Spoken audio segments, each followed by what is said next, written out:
poderosa. Eu vou e te lugares. Busca el corazón. Busca el mapa.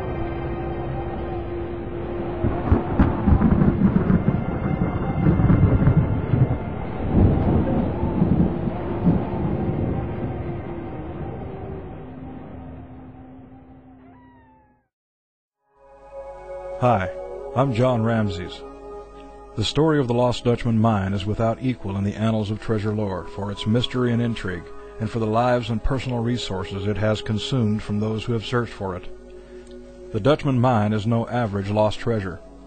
From the moment Jacob Waltz died in October of 1891, treasure hunters, starting with Julia Thomas, have left their hopes and dreams, and in some cases their very lives, impressed upon the rugged Arizona landscape. Their broken spirits and personal stories still permeate the thick, hot wind and dry canyons of Superstition Wilderness, a region itself steeped in mystery and phenomenon, as much as raw beauty. All of us who came searching after them only seem to add our own tale of heartache and frustration to the already tortured atmosphere, as if the very thought of finding the Lost Dutchman Mine comes with a curse that siphons hopes and dreams into a thick black hole of despair. For one need not venture into the mighty superstitions to find themselves enshrouded by this curse, which whitewashes reason and common sense. Even they who have searched miles away from the supers have still felt the effects of some ominous, intangible force. No matter how far away we travel, nor how many years of life pass by, we still find ourselves haunted by a strange and ever-compelling force that forges nightmares of Spanish miners, angry Apaches, sacred land and gold, and of a lonely German prospector in his burrow. No one who has ever been involved in searching for the Lost Dutchman Mine has easily gotten over it.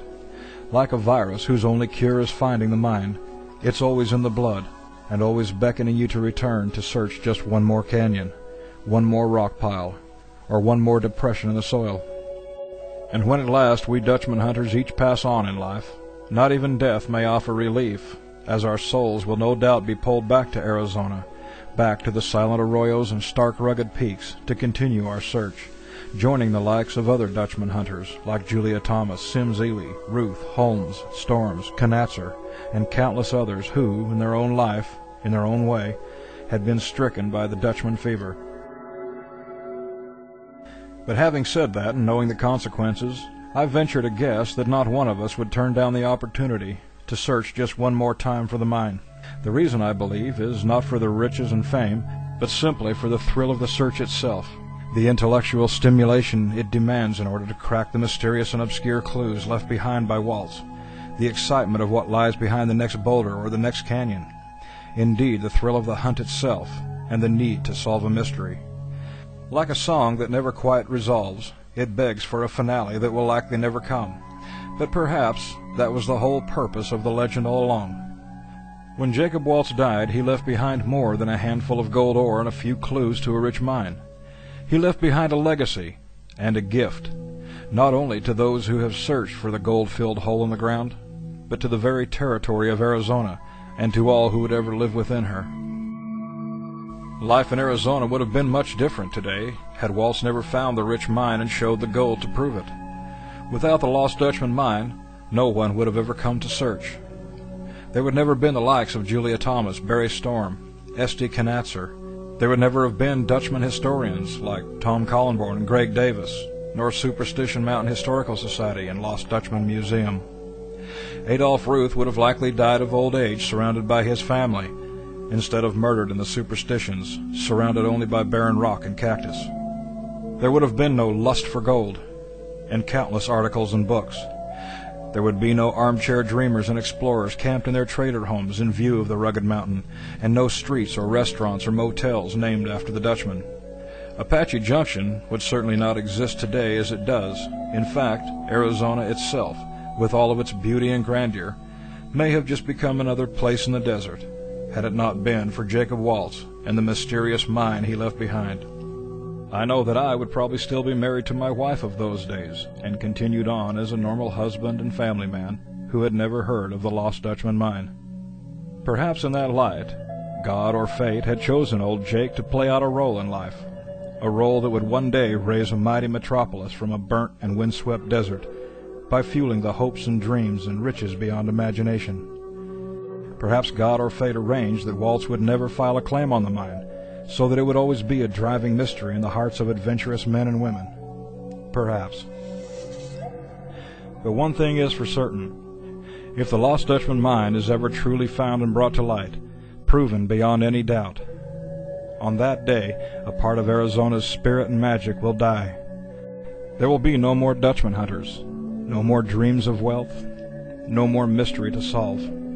We'll stop speculating about the mine's whereabouts over a whiskey in a local bar, and the spirits of all those who came before and still haunt the canyons and ridgelines will be released from their earthly limbo, taking with them the soft voices on the wind that whisper to every hunter.